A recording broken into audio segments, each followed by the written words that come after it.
یو څو شعرونه دي چې رڼایي د سپین سبا شه په تیاره کې رڼایي د سپین سبا شه په تیاره کې بدلون راوله رڼا شه په تیاره کې د خپل وس کار اول وکړه نو بیا وروستو د خپل وس کار اول وکړه نو بیا وروستو لوی الله ته په جړا شه په تیاره کې او د حالت د بدلېدو توان چې دی نه وي د حالت د بدلېدو توان چې دی نه وي بس بیا غلی شه رضا شه په تیاره کې یو غزل دی چې قصې څومره چې دردناکې دي زمونږ قصې څومره چې دردناکې دي زمونږ دا سینې دومره مټاکې دي زمونږ د خپل ژوند فیصلې هم کولی نه شي پیغلې څومره صبرناکې دي زمونږ د خپل ژوند فیصلې هم کولی نه شي پیغلې څومره صبرناکې دي زمونږ په یو بل پسې چې ردې بدې وایو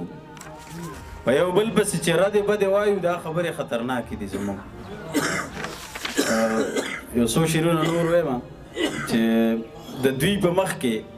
بسر صاحب تړالی دی چې د دوی په مخ کې د خوا په چپو مالوزه د دوی په مخ کې د خوا په چپو مالوزه د عمل خلق په خوبونو پورې ټوخې کوي د دوی په مخ کې د خوا په چپو مالوزه د عمل خلق په خوبونو پورې ټوخې کوي ماله په دوی پورې خندا او جړا یو ځای راځي ماله په دوی پورې خندا او جړا یو ځای راځي څوک چې په خپلو تاریخونو پورې ټوخې کوي او د هغې خلقو خزانې د نورې زیاتې کړلې صدیق صاحب